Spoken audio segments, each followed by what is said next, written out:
Pack your things and get out. You're done here." The words echoed through the bustling main terminal of Sterling International Airport, loud enough that travelers waiting at Gate 12 stopped scrolling through their phones to stare. Richard Morrison stood with his arms crossed, his expensive suit perfectly pressed, his face twisted into an expression of disgust as he looked down at the woman in the plain black uniform. "My name is Lily Carter, and I'm 34 years old.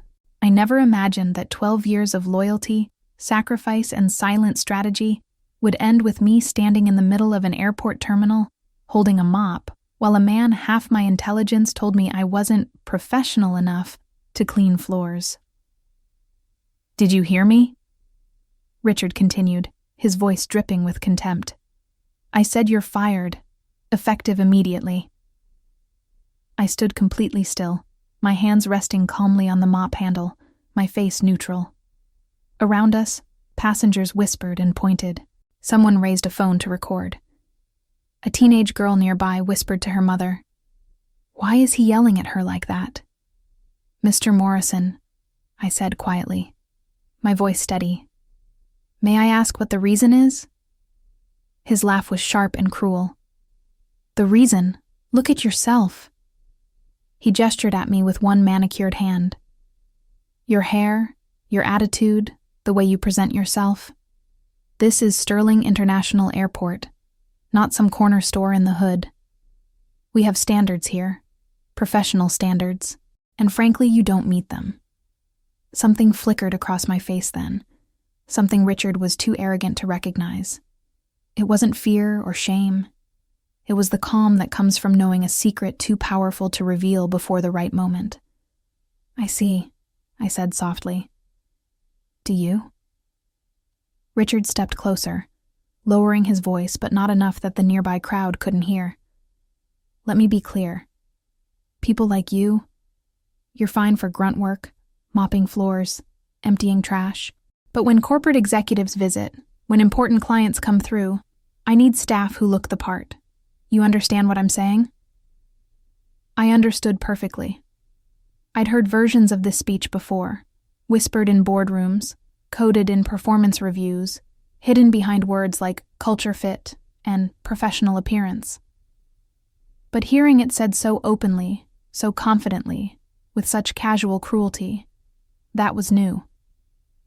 "I understand, Mr. Morrison," I replied. "Good." He pulled a folded paper from his jacket pocket. "Sign this termination form. You'll receive 2 weeks severance, which is more generous than you deserve." I took the paper but didn't look at it. Instead, I looked at Richard Morrison. Really looked at him. 42 years old, hired 8 months ago as regional operations manager. MBA from a decent school, mediocre grades, but excellent connections through his father-in-law who sat on various corporate boards. He wore his privilege like cologne, strong enough that everyone around him could smell it. What Richard didn't know, what he couldn't possibly know, because he'd never bothered to look past the uniform and the skin color, was that I hadn't been cleaning floors for 12 years because I had no other options. I'd been watching, learning, waiting. But we'll get to that. "There's a security guard waiting to escort you off the property," Richard added, glancing at his watch, a Rolex that probably cost more than most people's monthly rent.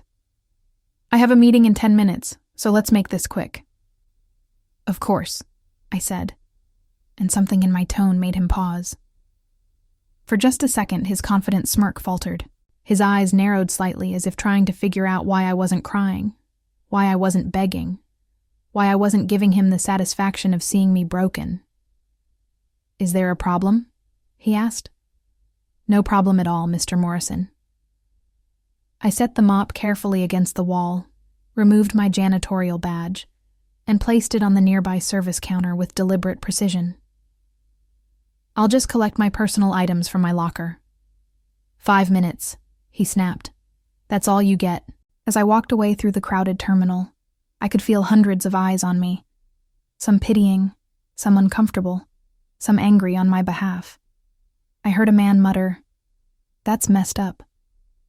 I heard a woman tell her companion, "Did you see how he talked to her?"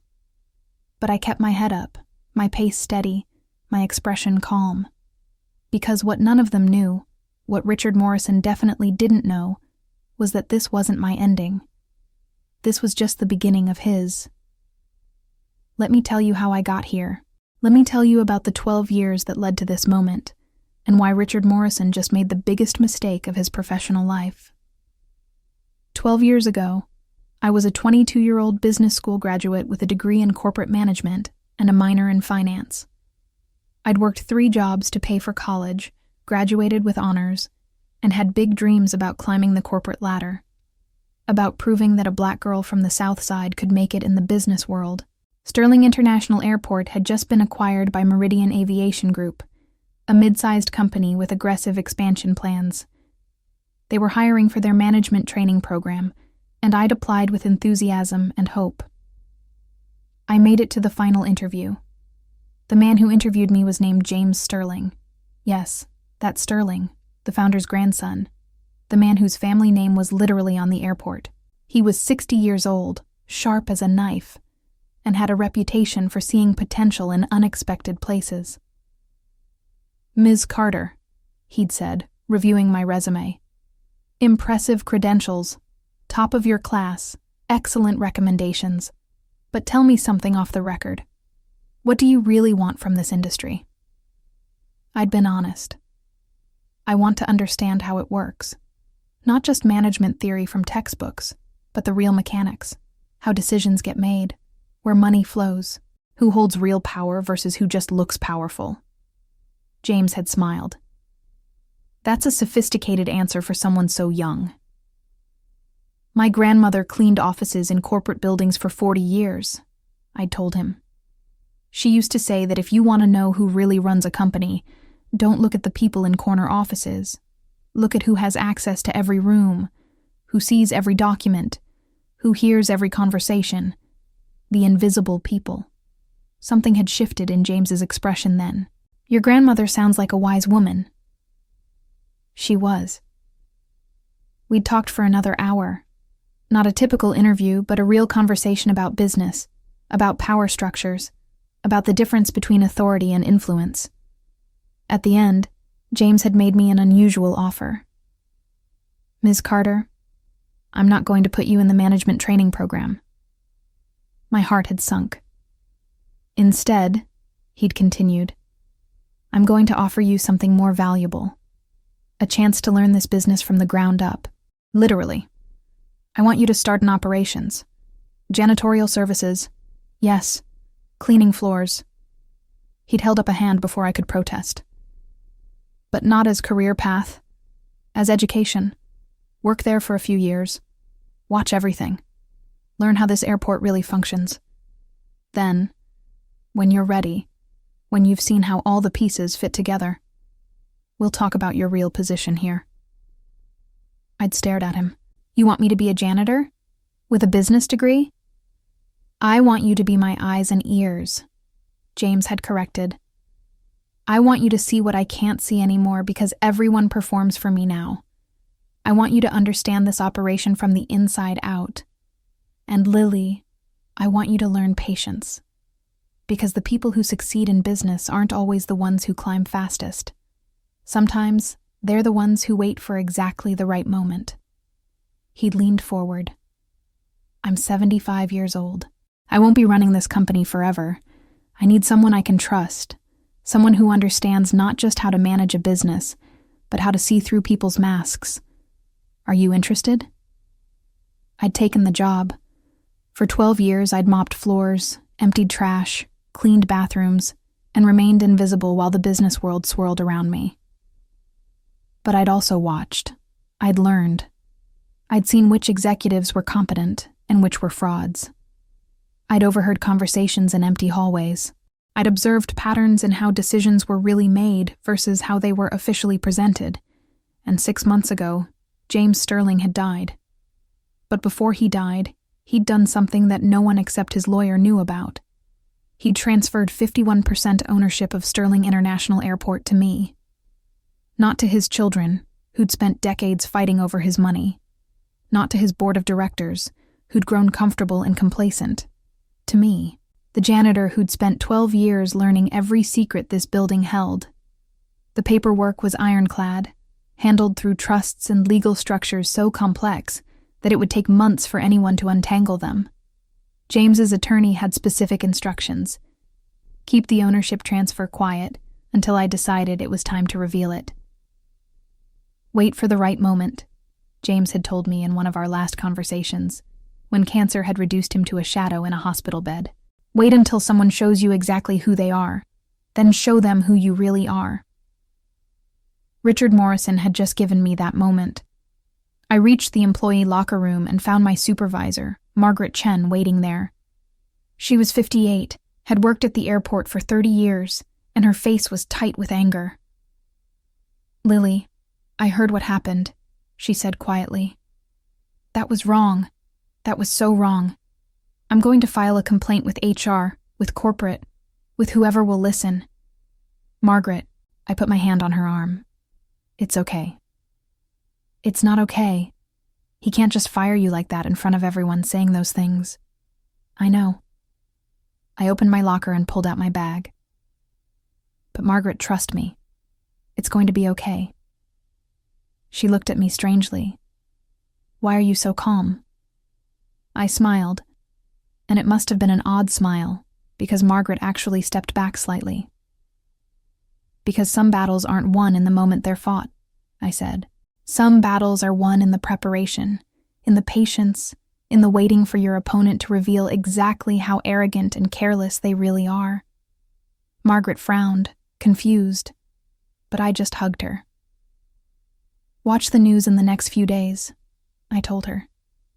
"And Margaret, start looking for a new supervisor position, the one you've wanted in guest services.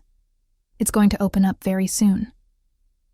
I left through the employee exit, passing the security guard Richard had sent to escort me out. The young man looked embarrassed. "Ma'am, I'm sorry. I'm just doing my job." "I know," I said gently. "You're fine. What's your name?" "Derek, ma'am."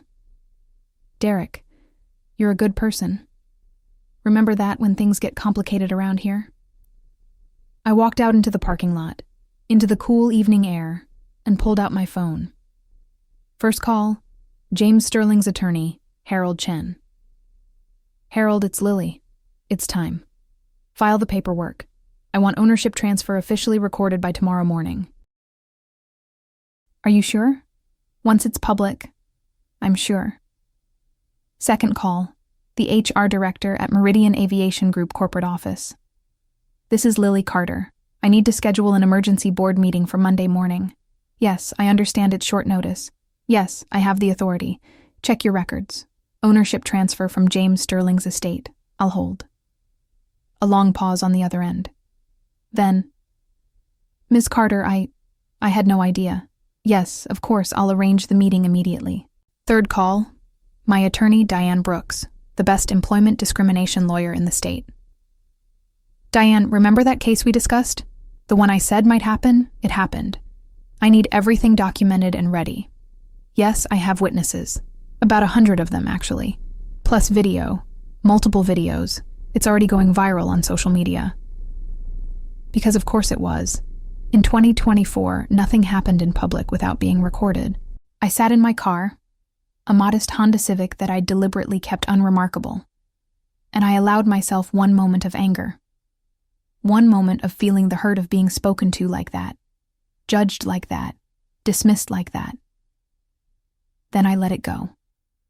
Because Richard Morrison thought he'd fired a janitor. But what he'd actually done was publicly humiliate his own boss, on camera, with witnesses, using explicitly discriminatory language. And now, the woman he'd just called unprofessional, the woman he'd sneered at and dismissed, was about to walk into Monday's board meeting as the majority owner of Sterling International Airport. I started my car and drove home, my phone already buzzing with texts from Margaret, from other coworkers who'd witnessed what happened, from people I didn't even know who'd seen the videos spreading online. But I didn't look at them yet, because I had a board meeting to prepare for, and Richard Morrison had a reckoning coming that he couldn't even imagine. If you're enjoying this story of justice and patience paying off, make sure you're subscribed to the channel, because what happens next is going to redefine what it means to underestimate someone. Richard Morrison had just torn apart the wrong woman's dignity. And he was about to learn that some people don't need to fight back in the moment. Some people already won years ago. They were just waiting for you to dig your own grave deep enough. Saturday morning, I woke up to 847 text messages, 312 missed calls, and my face all over social media. The video had exploded overnight. Not just one video, dozens of them, filmed from different angles by different passengers. TikTok, Twitter, Instagram, Facebook. The hashtag #Sterling Airport Racism was trending nationally. News outlets were picking it up. People were tagging the airport's official accounts, demanding answers, threatening boycotts. But I didn't respond to any of it. Not yet. Instead, I made coffee, sat at my kitchen table, and did what I'd been doing every Saturday morning for 12 years.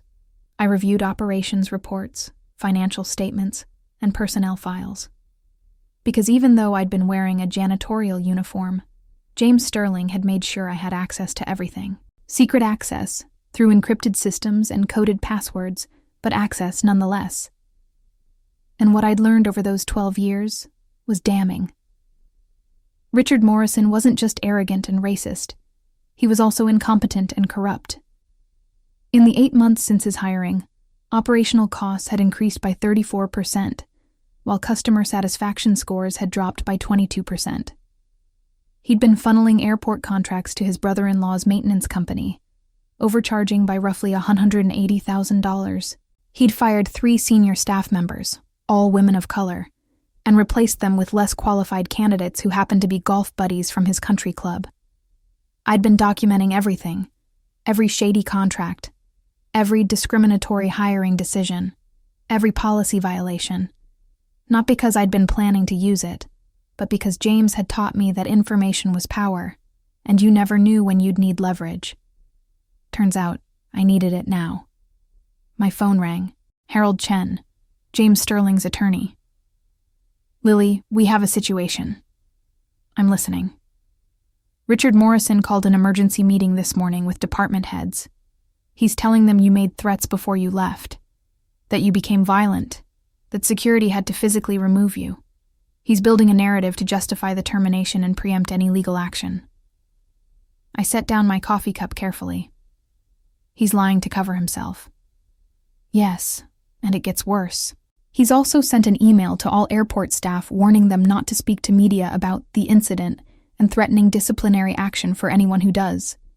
He's trying to control the story. That's witness intimidation. Exactly, which is why Diane Brooks is already drafting additional complaints. But Lily, you need to be prepared. Richard has resources, connections, and he's going to fight dirty. Harold, I've been preparing for 12 years. Let him fight. After we hung up, I opened my laptop and began composing a document. Not for public consumption yet, but for Monday's board meeting. A complete audit of Richard Morrison's tenure. Every financial irregularity, every questionable decision, every policy he'd violated. James had taught me that the best weapon wasn't anger. It was facts. Organized and undeniable. By Saturday afternoon, Richard's strategy was becoming clear. The airport's official social media accounts posted a carefully worded statement. Sterling International Airport is aware of a personnel matter that occurred yesterday.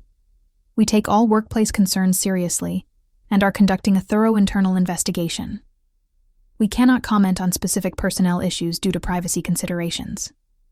It was corporate speak for, "We're hoping this blows over." But the internet wasn't letting it blow over. Someone had enhanced the audio from one of the videos, making Richard's words crystal clear. "People like you are fine for grunt work. I need staff who look the part. You don't meet professional standards." A local news station interviewed passengers who'd witnessed the incident. "He was so dismissive," said one woman, visibly upset. "He talked to her like she was nothing, like she wasn't even human." "My daughter asked me why that man was being so mean," another passenger said. "I didn't know what to tell her. How do you explain that kind of cruelty to a child?" The news anchor, a black woman named Vanessa Wright, didn't hide her disgust. This incident raises serious questions about workplace discrimination at Sterling International Airport. We've reached out to management for comment, but have received no response. By evening, protest organizers were planning a demonstration at the airport for Monday morning. And through it all, Richard Morrison remained silent publicly, while according to my sources inside the airport, he was bragging privately about handling the situation. Margaret texted me.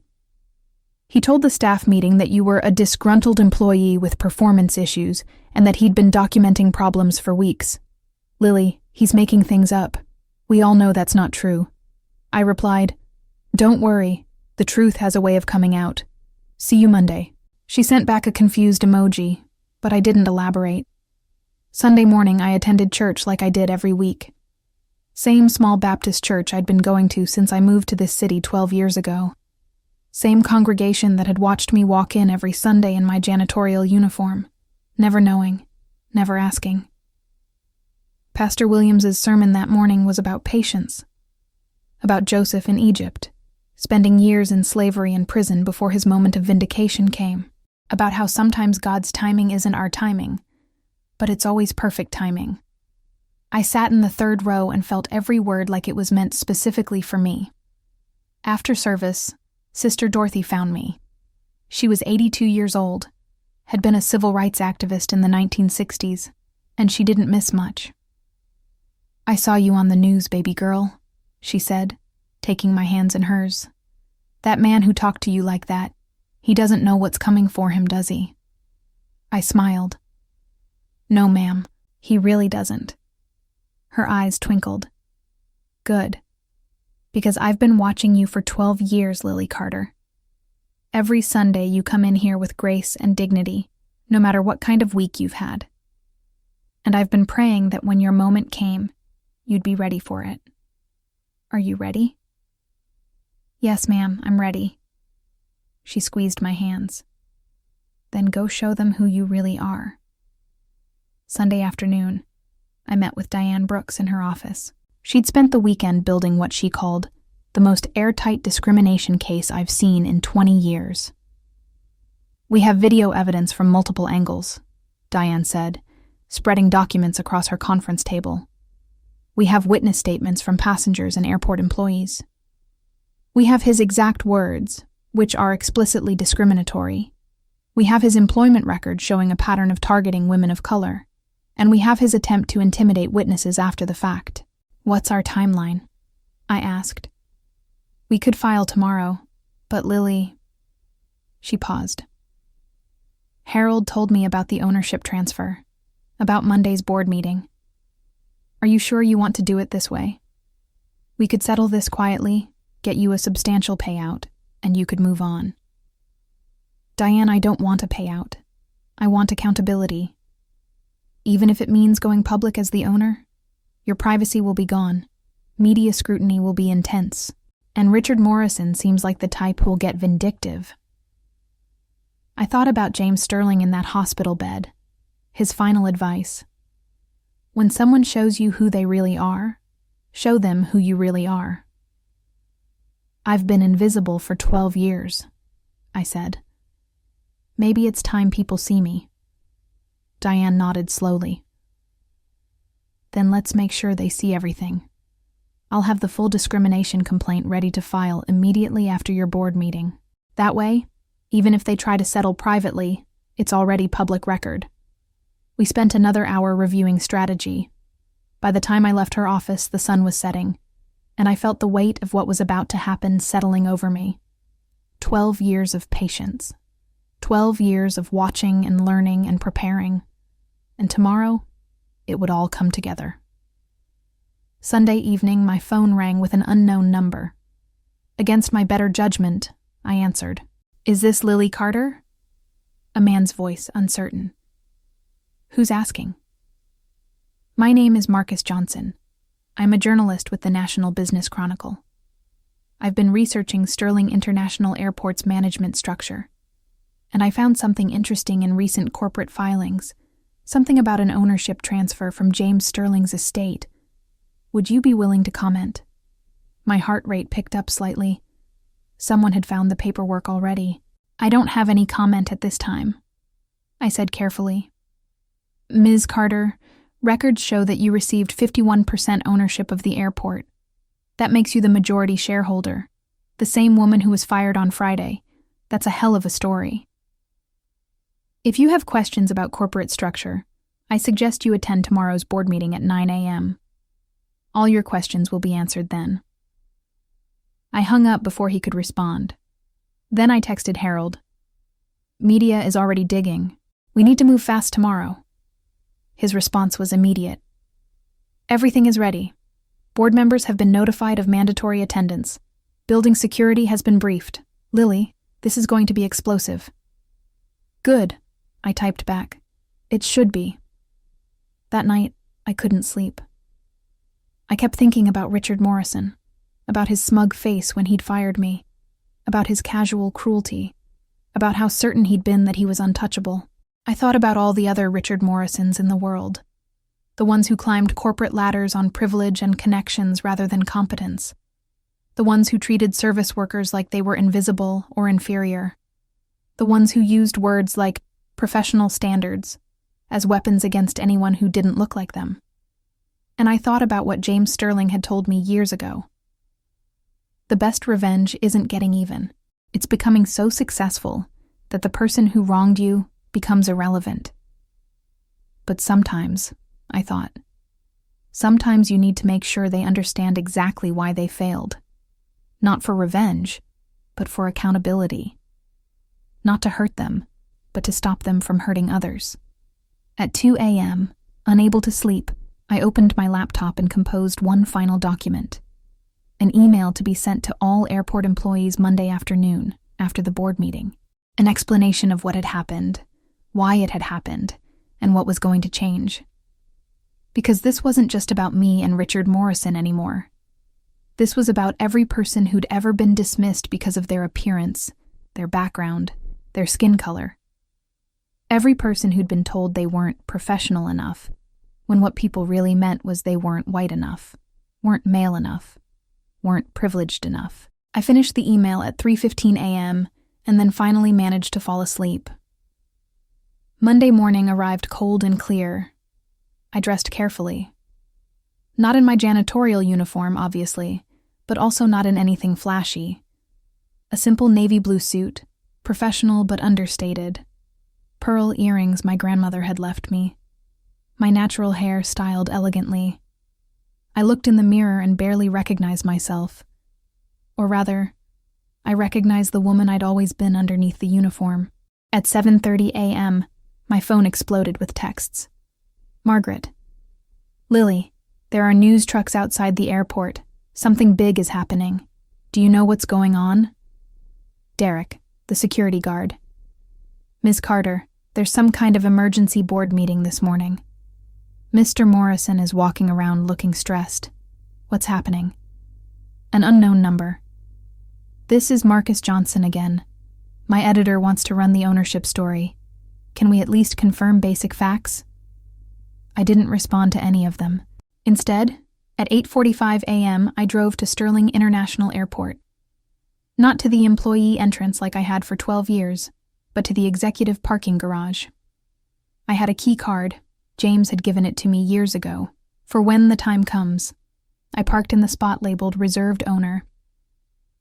At 8:55 a.m., I walked into the executive wing of the airport, past the reception desk, where the assistant's mouth literally fell open when she saw me, past the offices where junior executives peeked out their doors, confused, past Richard Morrison's office where his door was closed, but I could hear him on the phone, his voice aggressive and defensive.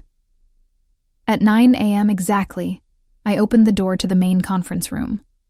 12 board members sat around the massive oak table.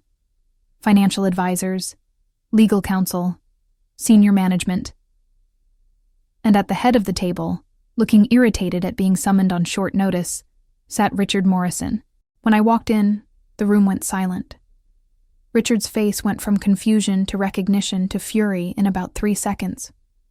"What is she doing here?" he demanded, standing up. "Security, we have an intruder." "Sit down, Richard." Harold Chen's voice cut through the room like ice. He stood at the far end of the table, briefcase open, documents spread in front of him. Ms. Carter isn't an intruder. She called this meeting. She's a fired employee. She has no authority. Actually, Harold interrupted, and his voice carried weight that made everyone in the room lean forward. Ms. Carter has quite a bit of authority. As of last Friday evening, she became the registered majority shareholder of Sterling International Airport, holding 51% ownership transferred from James Sterling's estate. You could have heard a pin drop. Richard's face went from red to white. That's impossible. It's documented, filed, and legally binding, Harold continued. He slid a stack of papers across the table. Ms. Carter, would you like to take your seat? And that's when I walked past Richard Morrison, past all the board members staring at me in shock, and I sat down in the chair at the head of the table. The owner's chair. The one James Sterling used to occupy. Richard's chair now, or at least it had been until about 30 seconds ago. I set my briefcase down, folded my hands on the table, and looked directly at Richard Morrison. Now, I said, my voice calm and clear, let's talk about your employment here. And I watched his entire world begin to collapse. But what Richard didn't know yet, what he couldn't possibly imagine, was that the public humiliation on Friday had just been the beginning. What was about to happen in this conference room would make that look like mercy. Richard Morrison didn't sit down. He stood there, his face cycling through emotions too quickly to track. Shock, disbelief, rage, panic. This is insane, he said, his voice shaking. James Sterling would never. He wouldn't give the company to a janitor. This is fraud. I'm calling my attorney. Please do, I said calmly. In fact, let's get him on speakerphone right now. I'm sure he'd love to hear what you've been doing with company resources. Harold Chen gestured to the board members. For those who weren't aware, James Sterling spent the last 12 years preparing Ms. Carter for ownership. She has degrees in corporate management and finance from... I don't care if she has a PhD from Harvard, Richard interrupted. She was cleaning toilets last week. You expect me to believe... Richard. My voice cut through his rant like a blade. Not loud, but absolutely firm. Sit down. Something in my tone made him stop. Maybe it was the authority, the complete lack of fear. Maybe it was the way every person in that room was now looking at him like he was a bomb about to detonate. He sat down slowly, his jaw clenched so tight I could see the muscle jumping. Thank you, I said. Then I opened my briefcase and pulled out a tablet.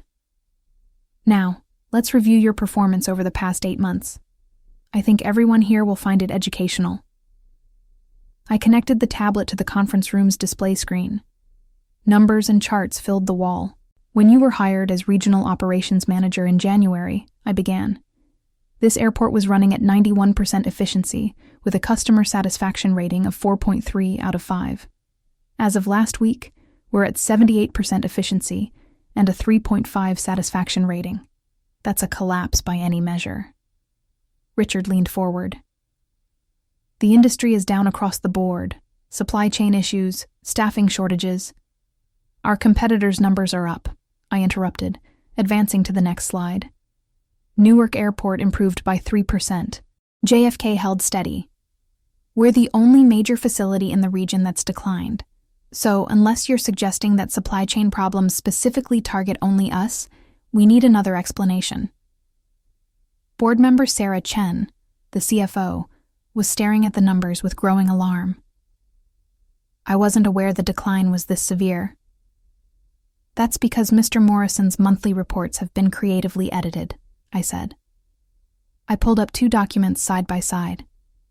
Here's the report he submitted to you in June, and here's the actual operations data from that same month. Notice anything different? Sarah's face went pale. He inflated the efficiency numbers by nearly 12%. He falsified reports? Another board member, Thomas Wright, looked like he'd been slapped. That's grounds for immediate termination. We're just getting started, I said. I advanced to the next slide. Let's talk about contracts. In March, Mr. Morrison awarded a $340,000 maintenance contract to Morrison & Associates Facility Services. That's interesting because Morrison and Associates is owned by his brother-in-law, David Morrison. The contract was awarded without competitive bidding, despite company policy requiring at least 3 bids for contracts over $100,000.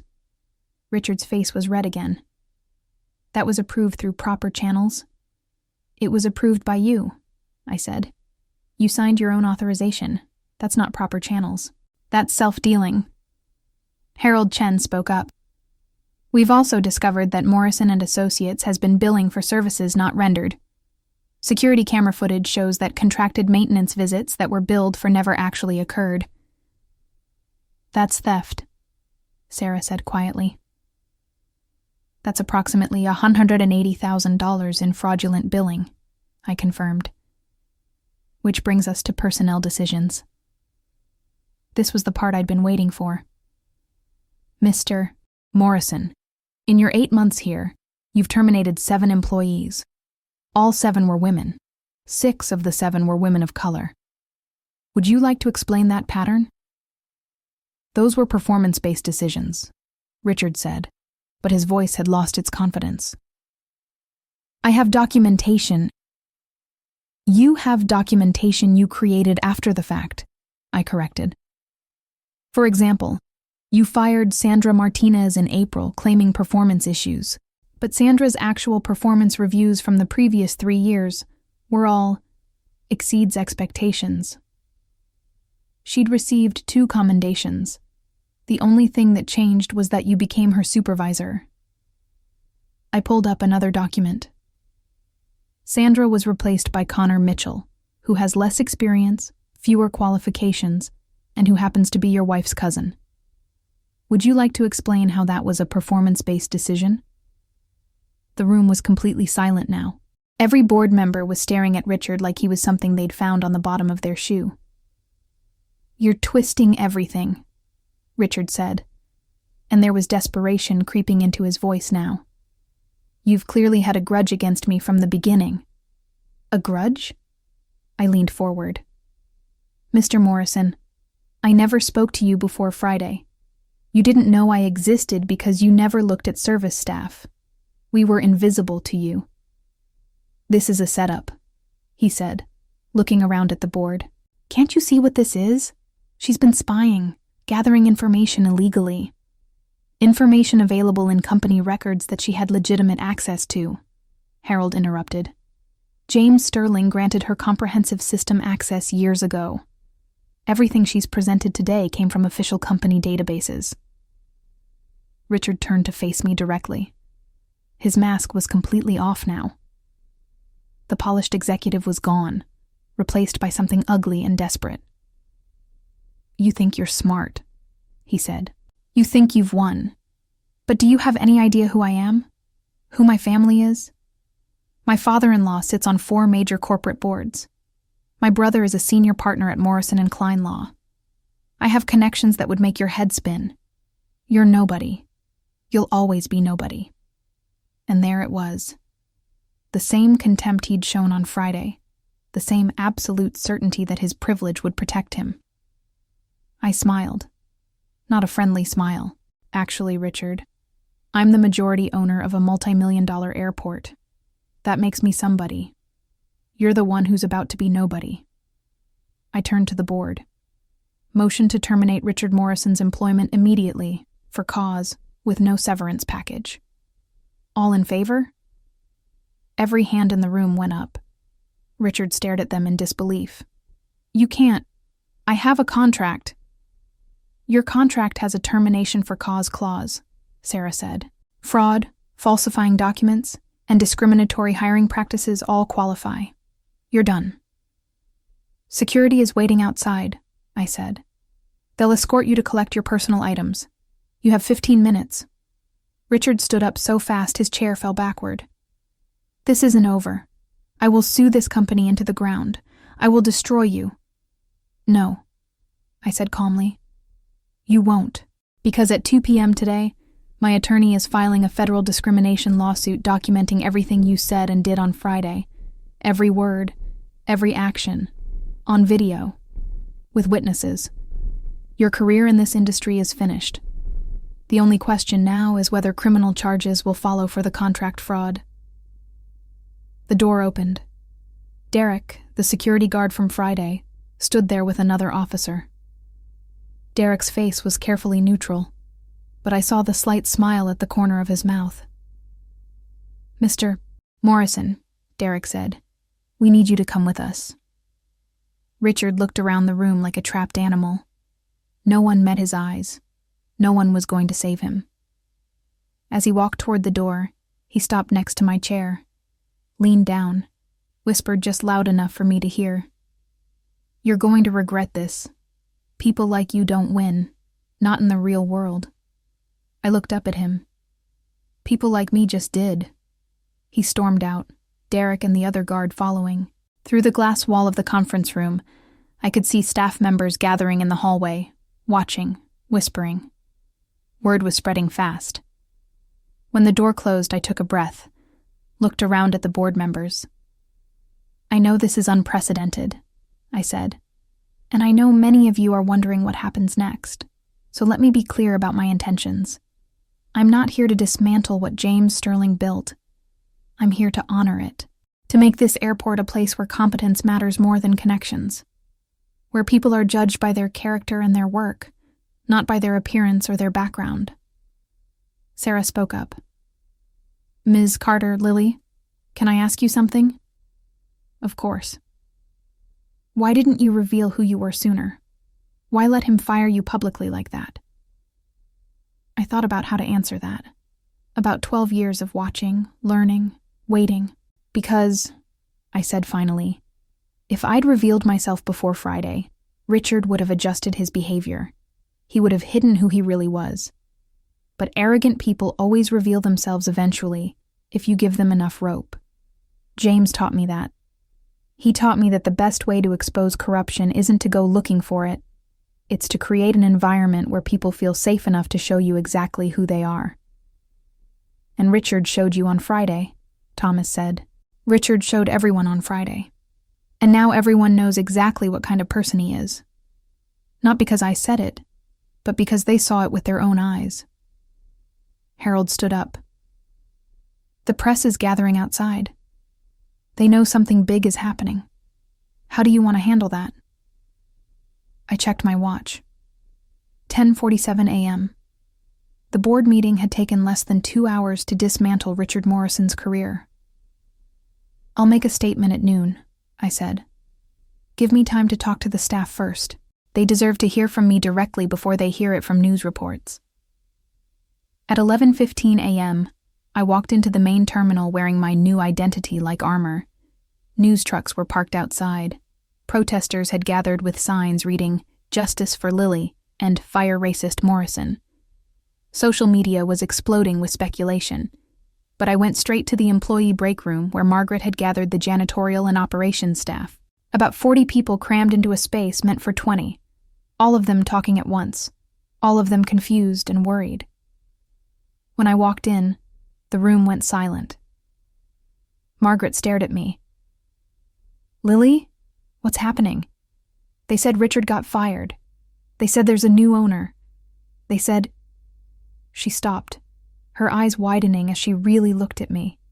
The suit, the briefcase, the way I carried myself. "Oh my God," she whispered. "It's you. You're the owner." I nodded. James Sterling left the airport to me. And this morning, the board terminated Richard Morrison for fraud, discrimination, and about a dozen other violations. The room exploded with questions, but I held up my hand. "I know you have questions. I'll answer all of them. But first, I need to tell you something. For 12 years, I worked alongside you. I cleaned the same floors, emptied the same trash, dealt with the same difficult passengers.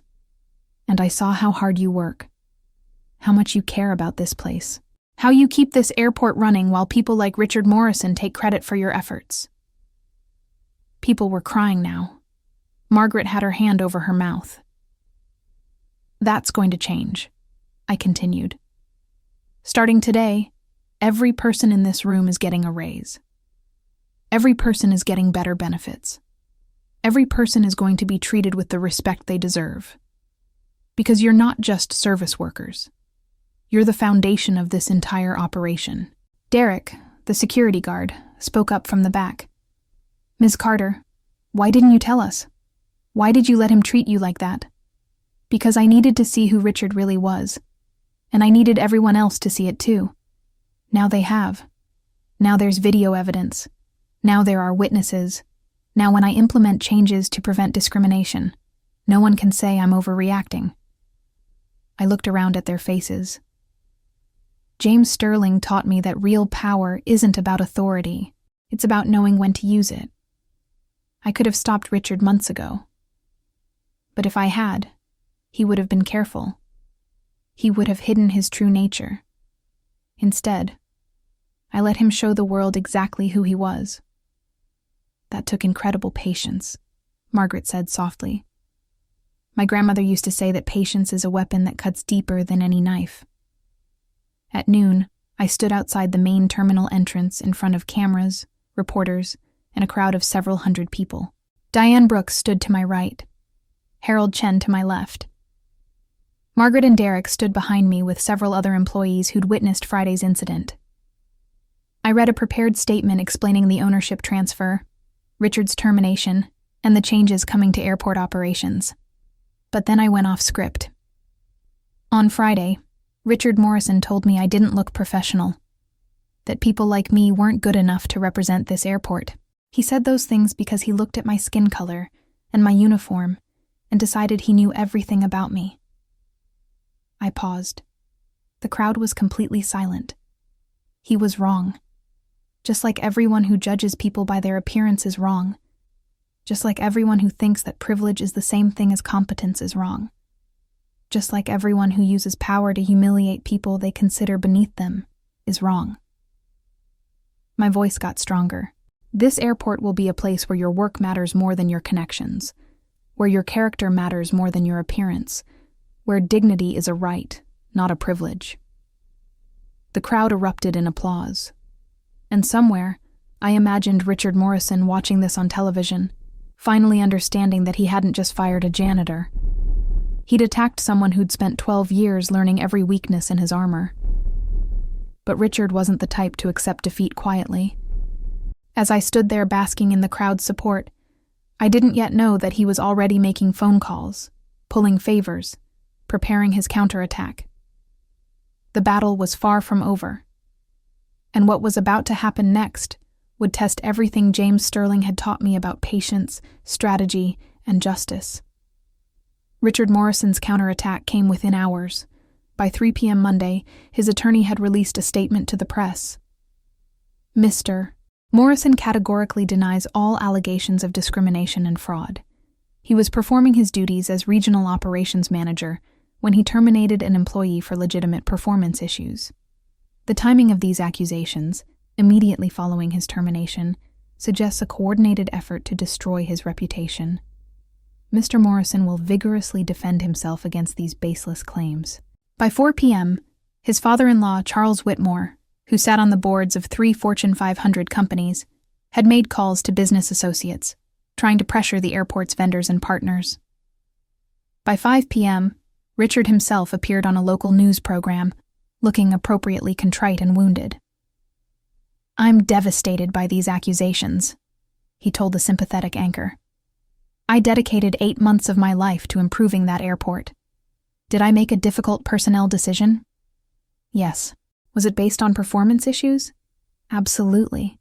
To have that decision twisted into something racist is heartbreaking. I have black friends. I've mentored minorities throughout my career. He actually said that. I have black friends. I watched the interview from my new office, James Sterling's old office, and I felt something cold settle in my chest. Richard was doing what powerful men always do when caught: deny, deflect, play the victim. The anchor was eating it up. So you're saying this is all a misunderstanding? I'm saying that a disgruntled former employee with apparent mental health issues has fabricated a narrative to justify her own failures. And I think it's dangerous that in today's climate, a man can have his entire career destroyed based on completely false accusations. Diane Brooks, watching the interview with me, actually laughed. He just made this so much easier. How? He just went on record calling you mentally ill and claiming everything was fabricated. That's defamation. And we can prove it's defamation because we have video evidence of exactly what he said and did. She pulled out her phone. Also, he just made a mistake that's going to cost him everything. What mistake? He went public. He engaged. Now this isn't just an employment dispute. It's a story. And stories have a way of bringing out everyone else he's ever hurt. She was right. By Tuesday morning, 3 former employees had come forward with their own stories about Richard Morrison. Sandra Martinez, the woman Richard had fired in April, held a press conference. He told me I was being let go due to cultural fit issues. When I asked what that meant, he said that some people just didn't understand corporate excellence. I'm Mexican-American. I have an MBA from Stanford. But apparently I didn't fit his idea of what excellence looks like. Jennifer Kim, fired in June. He asked me during my termination meeting if I'd consider going back to Korea, since opportunities might be more appropriate for me there. I was born in Cleveland.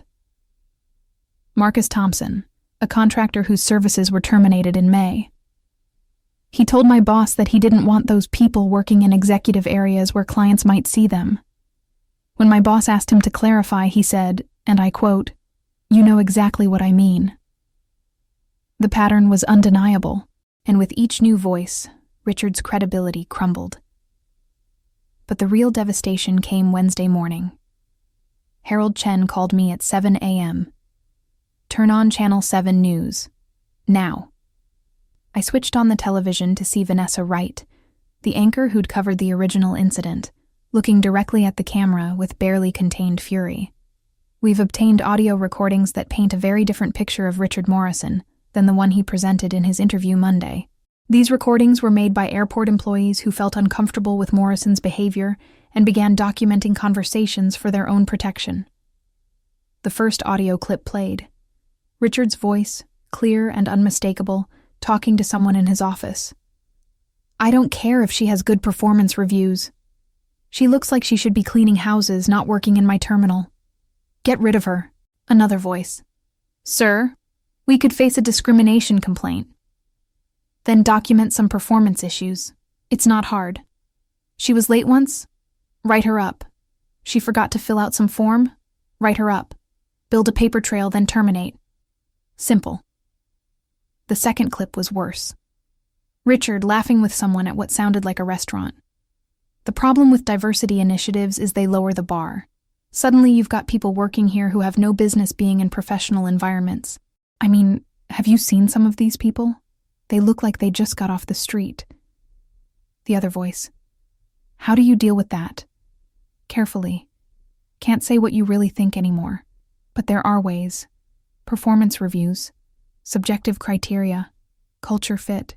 You'd be amazed how many problems you can solve if you're strategic about it. Vanessa Wright reappeared on screen. These recordings were made over a period of several months by multiple employees who felt threatened by Morrison's behavior. We've authenticated the recordings with forensic audio analysis. They are genuine. My phone exploded. Text messages, calls, emails. Everyone wanted a statement. But I didn't need to make a statement. The evidence was speaking for itself. By Wednesday afternoon, Richard's attorney had withdrawn from his case. His father-in-law released a statement. The Whitmore family does not condone discriminatory behavior in any form. We are deeply disappointed and saddened by these revelations. That was code for, "We're cutting him loose." By Thursday, 3 of the 4 corporate boards that Charles Whitmore sat on had announced they were reviewing their diversity and inclusion policies, a direct response to the scandal. Charles himself quietly resigned from 2 of those boards. Richard hadn't just destroyed his own career. He'd damaged his father-in-law's reputation too. But the complete devastation came Friday morning, exactly 1 week after Richard had fired me in that terminal. Diane Brooks held a press conference outside the federal courthouse. Today, we're filing a federal lawsuit against Richard Morrison for violations of Title VII of the Civil Rights Act, including racial discrimination, hostile work environment, and retaliation.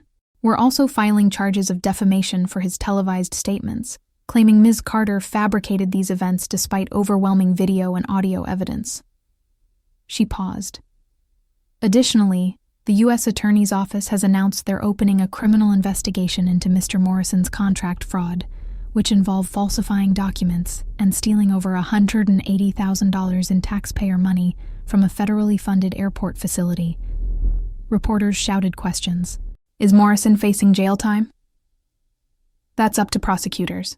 But yes, fraud involving federal facilities is a serious crime that can carry significant prison sentences. What is Ms. Carter seeking in damages? We're seeking $5 million in compensatory damages, $10 million in punitive damages, and immediate injunctive relief preventing Mr. Morrison from working in any management capacity at transportation facilities. That would destroy his career entirely. Diane looked directly at the camera. Mr. Morrison destroyed his own career when he decided that humiliating a woman in public would be a good way to demonstrate power. We're just making sure he doesn't get the chance to do it to anyone else. I watched Richard Morrison's world collapse in real time over social media. His wife, Catherine Morrison Whitmore, filed for divorce on Friday afternoon. The filing was public record, and someone leaked it immediately. Grounds: irreconcilable differences and behavior incompatible with marital trust. His brother-in-law's company, Morrison and Associates, lost 6 major contracts within 48 hours. Companies didn't want to be associated with the scandal. His country club quietly asked him to resign his membership. His name was removed from the board of a children's charity he'd been associated with. Professional organizations revoked awards they'd given him, and the airport itself? Under my leadership, changes came swiftly. I promoted Margaret to Director of Operations. Derek became Head of Security. Sandra Martinez returned as Senior Operations Manager with a formal apology and back pay. We implemented blind resume screening to eliminate name-based bias. We required diversity training for all management. We created an anonymous reporting system for discrimination complaints. And we renamed the Employee Recognition Program the James Sterling Excellence Initiative, honoring the man who'd understood that real excellence had nothing to do with appearance and everything to do with character. By the end of the second week, customer satisfaction scores were already improving. Staff morale was higher than it had been in years, and the airport was being held up nationally as an example of how to handle workplace discrimination correctly. But the most satisfying moment came 3 weeks after that terminal confrontation. Richard Morrison showed up at the airport. Security called me immediately. Ms. Carter, Morrison is here. He's asking to speak with you. Where is he? Terminal B, near the executive offices. Should we remove him? I thought about it. No. I'll come down. When I arrived, Richard was standing near the same spot where he'd fired me. He looked terrible. Unshaven, wrinkled clothes, dark circles under his eyes. The polished executive was completely gone. Lily, he said when he saw me. Not Ms. Carter. Lily. Like we were equals. Mr. Morrison, you're not supposed to be here. The restraining order. I know, I'm leaving. I needed to see you, to talk to you. We have nothing to talk about. Your attorney can communicate through my attorney. Please, his voice cracked. Just 1 minute. Against my better judgment, I gestured to a quiet corner. 1 minute. He followed me, and when we were away from the crowd, he turned to face me. I'm sorry, he said, for everything, for how I treated you, for what I said. I was wrong. I studied his face. He looked sincere, broken, desperate. You're not sorry for what you did, I said quietly. You're sorry you got caught. There's a difference. That's not... I genuinely didn't realize. You didn't realize that I was a human being deserving of respect? You didn't realize that calling me unprofessional based on my appearance was racist? You didn't realize that humiliating someone publicly was cruel? He flinched. I was raised in a certain environment, with certain assumptions. I'm trying to understand. No, I interrupted. You don't get to use your privileged upbringing as an excuse. Plenty of people are raised with prejudice and choose to do better. You chose not to. Not because you didn't know better, but because it benefited you not to know better. My life is destroyed. Your career is over. That's not the same thing as your life. You still have your health, your freedom, for now at least. You have resources that most people never have. What you've lost is power, and you're discovering that without power, without the protection that privilege gave you, you're just another person who has to face consequences for their actions. If this story of accountability and justice resonates with you, make sure you're subscribed to see how standing up against injustice creates change that goes beyond one person's revenge. It transforms entire systems. He stared at me. I came here hoping you'd drop the lawsuit, that we could settle this quietly. I'm sure you did. But this isn't about money, Richard. This is about making sure you never get the chance to do this to someone else. It's about sending a message that power doesn't protect you from accountability. You've already ruined me. Isn't that enough? I didn't ruin you. You ruined yourself. I just refused to stay silent about it. He stood there for a long moment, and I saw something shift in his face. The last bit of his denial crumbling. The final acceptance that this was really happening. I hope you're happy, he said bitterly. I'm not happy. I'm satisfied. There's a difference. Security approached then. Ms. Carter, is everything okay? Yes, Mr. Morrison was just leaving. Richard looked at me one last time. You know what the ironic thing is? James Sterling was right about you. He saw something I never could. He saw a human being. That's all you needed to see, too. Richard walked away through the terminal, past travelers who recognized him from the news, and turned to stare. Past the very spot where he'd humiliated me 3 weeks ago. Past the life he'd lost through his own arrogance and cruelty. I watched him go, feeling no satisfaction in his suffering, but no regret either, because some lessons can only be learned through consequences, and Richard Morrison was learning his. That evening, Diane called with news. The U.S. attorney wants to meet with you tomorrow. They're building a fraud case and want your testimony about the falsified contracts. Criminal charges? Almost certainly. With the evidence we have, Richard's looking at 3 to 5 years in federal prison if convicted. I sat with that information. Prison. The final fall from grace. Lily, you okay? Yeah, I'm okay. It's just... A year ago, he had everything. Power, prestige, a future. And he threw it all away because he couldn't see past his own prejudice. That's on him, not on you. I know, but it's still sad. Not for him specifically, but for what it represents. How many other Richard Morrisons are out there right now, treating people like this, never facing consequences?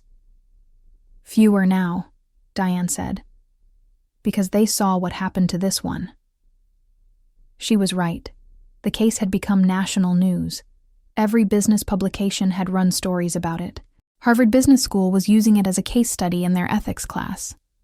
Corporate diversity training programs were referencing it. One person's accountability had sparked a broader conversation. And that, I realized, was the real victory. Not Richard's destruction, but the possibility that his example might prevent the next Richard Morrison from making the same choices. As I hung up and looked out at the airport I now owned, the facility that had witnessed my humiliation and my vindication, I thought about James Sterling's final words to me. Wait for the right moment, then show them who you really are. I'd waited 12 years. And when the moment came, when Richard Morrison revealed exactly who he was, I'd shown him, and everyone else, who I was too. Not just a janitor, not just an owner, but someone who understood that real power isn't about humiliating others. It's about having the courage to stand up when you're torn down, the strength to speak truth when it's dangerous, and the wisdom to know that justice isn't about revenge. It's about making sure what happened to you doesn't happen to the next person. But the story wasn't quite over yet, because Richard Morrison, desperate and cornered, was about to make one final play that would reveal just how far he was willing to go to avoid accountability. And what happened next would determine not just his fate, but whether the justice we'd fought for could withstand one last attempt to destroy it. Richard Morrison's final desperate move came on a Tuesday morning, 6 weeks after his termination. Harold Chen burst into my office at 8:47 a.m., his normally composed face flushed with anger. "We have a problem. A big one." "What happened?" Richard filed an emergency injunction claiming the ownership transfer from James Sterling was done under duress, that James wasn't mentally competent when he made the decision, and that you manipulated an elderly dying man into signing over his company. I felt ice slide down my spine. Can he do that? He can try. He's found an attorney willing to make the argument. They're requesting a full audit of James's medical records and psychological state during the final year of his life. If they can prove diminished capacity, they could potentially invalidate the transfer. This was different than the fraud charges, the discrimination lawsuit, the public humiliation. This was an attack on the one thing that gave me standing to fight back, my ownership. When's the hearing? Friday, 3 days. Lily, if we lose this, you lose controlling interest in the airport. Everything we've built, every change we've made, it all goes away. I sat down heavily. James was sick, but he wasn't incompetent. He was sharp until the very end. I know that, you know that. But Richard's attorney is going to paint a picture of a vulnerable old man being manipulated by someone he trusted. And juries... Harold hesitated. Juries sometimes have biases about young black women and wealthy white men's estates. He didn't need to say more. I understood exactly what he meant. For the next 3 days, Diane Brooks and Harold Chen worked around the clock building our defense. They gathered medical records showing James's cognitive function remained normal. They collected testimony from his doctors, his nurses, from people who'd spoken with him in his final months. But Richard's attorney, a slick corporate lawyer named Bradley Hutchinson, had a strategy too. Friday morning, the courtroom was packed. Media everywhere. Richard sat at the plaintiff's table looking somber and respectful, playing the part of a wronged man seeking justice. Judge Patricia Armstrong, a stern black woman in her 60s, called the proceedings to order. Hutchinson stood up. Your Honor, this case is about a vulnerable elderly man being exploited during his final days. James Sterling built an empire over 50 years. The idea that he would give it away to a janitorial employee strains credibility. We believe Ms. Carter engaged in what's known as undue influence, using her position of trust to manipulate Mr. Sterling into an irrational decision. Harold countered, Your Honor, James Sterling was many things, but he was never irrational. He spent 12 years deliberately preparing Ms. Carter for ownership. This wasn't a deathbed decision. It was a carefully planned succession strategy. Then why hide it? Hutchinson demanded. Why keep it secret? Why not announce it publicly if it was legitimate? Because Mr. Sterling wanted to see how his executives would behave without the restraint of knowing they were being observed. He wanted to identify who was competent and who was merely good at impression management. Hutchinson called his first witness, Charles Whitmore, Richard's father-in-law. The man who'd cut Richard loose publicly was now testifying on his behalf. Money and family apparently mattered more than principles. Mr. Whitmore, you knew James Sterling for 30 years. Did he ever mention leaving his company to an employee? Never. James was proud of his legacy. He talked often about keeping it in the business community, about ensuring professional management. Would it surprise you to learn he left controlling interest to someone with no executive experience? It would shock me. It goes against everything James believed in. Harold cross-examined. Mr. Whitmore, when was the last time you actually spoke with James Sterling? Charles hesitated. 3 years ago. Maybe 4. So your testimony about his final wishes is based on conversations from at least 3 years before his death? Well, yes, but... And you're also Richard Morrison's father-in-law, correct? You have a personal interest in invalidating this transfer so your son-in-law might benefit. I'm here to honor James's memory. Are you? Or are you here to protect your family's financial interests? The judge sustained Diane's objection, but the point was made. Then Hutchinson called his star witness, Dr. Edward Price, a neurologist who reviewed James's medical records. Dr. Price, based on your review, was James Sterling mentally competent in his final year? He was undergoing aggressive cancer treatment, which included medications known to affect cognitive function. He was also on pain management that included opioids. Both of these can impair judgment and decision-making. In your professional opinion, would someone in that condition be capable of making a rational decision about transferring ownership of a multi-million-dollar asset? It's certainly questionable. Harold's cross-examination was surgical. Dr. Price, did you ever actually examine James Sterling? No, I reviewed his records. So you never spoke with him, never tested his cognitive function, never had any direct interaction? That's correct, but the records show he passed a cognitive function test administered by his own doctors 3 weeks before his death. Are you aware of that? Dr. Price shifted uncomfortably. I saw that in the file, yes. And that test showed normal cognitive function for his age? The test was basic, but it was administered by doctors who actually examined him, unlike yourself. Yes. No further questions. Then it was our turn. Harold called James Sterling's oncologist, Dr. Sarah Kim. She'd treated James for 2 years and had seen him weekly in his final months. Dr. Kim, in your professional opinion, was James Sterling mentally competent when he made the ownership transfer decision?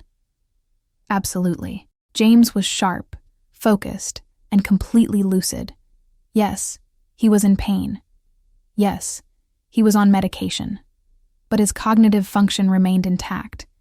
He could discuss complex medical decisions, review financial documents, carry on sophisticated conversations. This wasn't a man whose mind was impaired. Did he ever discuss his plans for the airport with you? Often. He talked about Lily frequently, how she'd been learning the business, how he trusted her judgment, how she reminded him of himself when he was young. He was very deliberate about his succession plan. Hutchinson tried to shake her testimony but couldn't. Dr. Kim had actually treated James. Her testimony carried weight. Then Diane called me to the stand. Ms. Carter, tell the court about your relationship with James Sterling. I took a breath and told the truth. All of it. The interview 12 years ago. The unusual job offer. The years of learning and watching. The conversations about business and life and legacy. The trust that had built between us. James didn't leave me the airport on a whim, I said. He left it to me because he spent 12 years preparing me for it.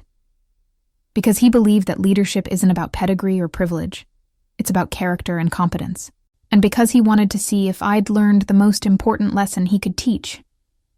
That the people who deserve power are often the ones who don't seek it for its own sake. Hutchinson's cross-examination was aggressive. Ms. Carter, isn't it true that you deliberately concealed your identity while working at the airport?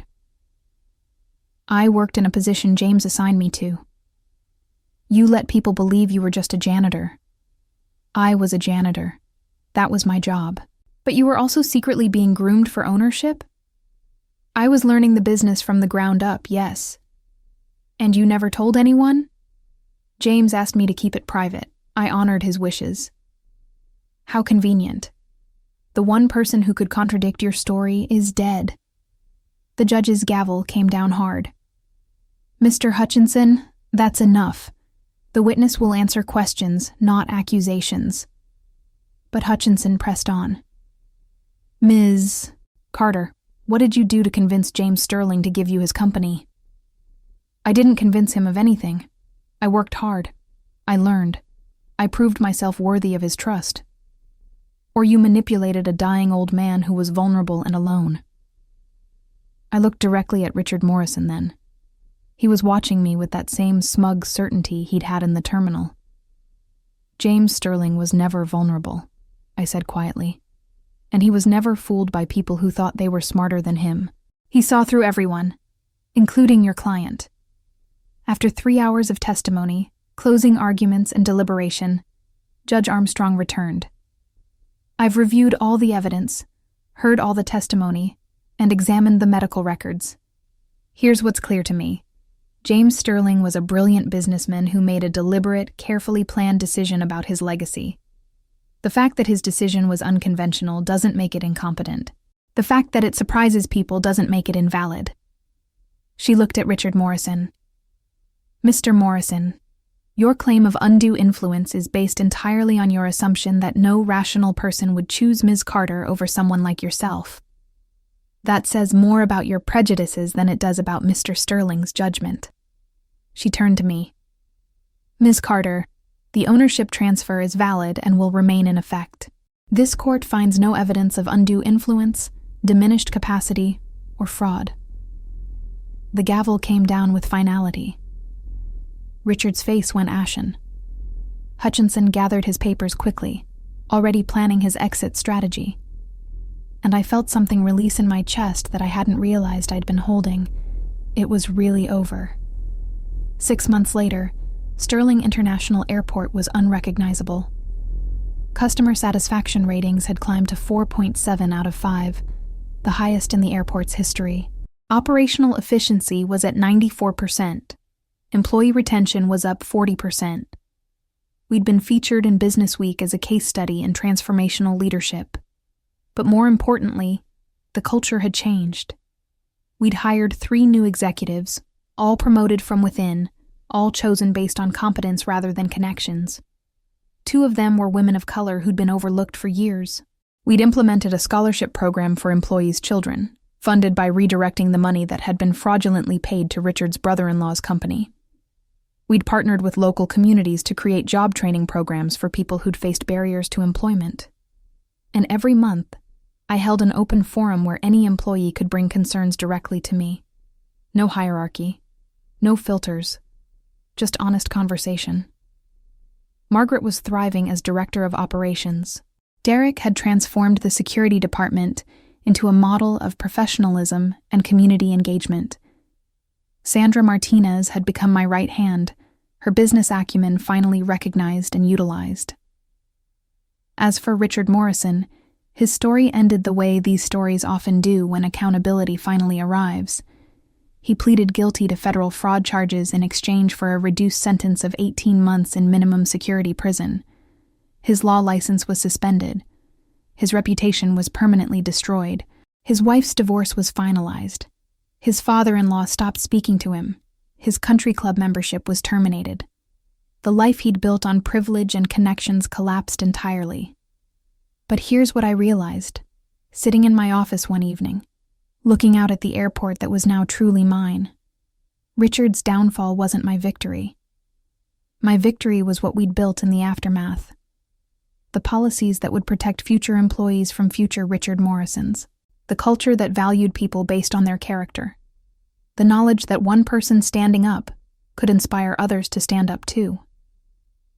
The real victory was that a black woman who'd spent 12 years mopping floors was now running a multi-million-dollar operation successfully. That we'd proven excellence has nothing to do with appearance or background. That patience and preparation matter more than privilege and power. 1 year after that terminal confrontation, I was invited to speak at a national business conference about transformational leadership. Standing on that stage, looking out at hundreds of executives, I told them the truth. A year ago, a man tried to humiliate me in public because he thought I didn't look professional enough. He thought my appearance determined my value. He thought power meant the right to treat people as less than human. He was wrong about all of it. But here's what that experience taught me. The people who try hardest to keep you down are usually standing on foundations so weak that your success terrifies them. They're not afraid of you failing. They're afraid of you succeeding, because your success exposes their mediocrity. Richard Morrison didn't fire me because I was incompetent. He fired me because seeing me succeed would have forced him to confront the fact that everything he'd been taught about who deserves power was a lie. I paused, looking at all those faces. So here's my advice. When someone tries to make you small, don't shrink. Stand tall. Document everything. Build your case. Wait for the right moment. And then show the world exactly who you are and what you're capable of. Because the best revenge isn't destroying the person who hurt you. The best revenge is becoming so successful, so competent, so undeniably excellent that their opinion becomes irrelevant. The applause was thunderous. After my speech, a young black woman approached me. She couldn't have been more than 25. Ms. Carter, I just got hired at my first corporate job. I start Monday, and I'm terrified because I don't look like anyone else there. I don't talk like them. I don't come from their background, and I'm scared they'll treat me like I don't belong.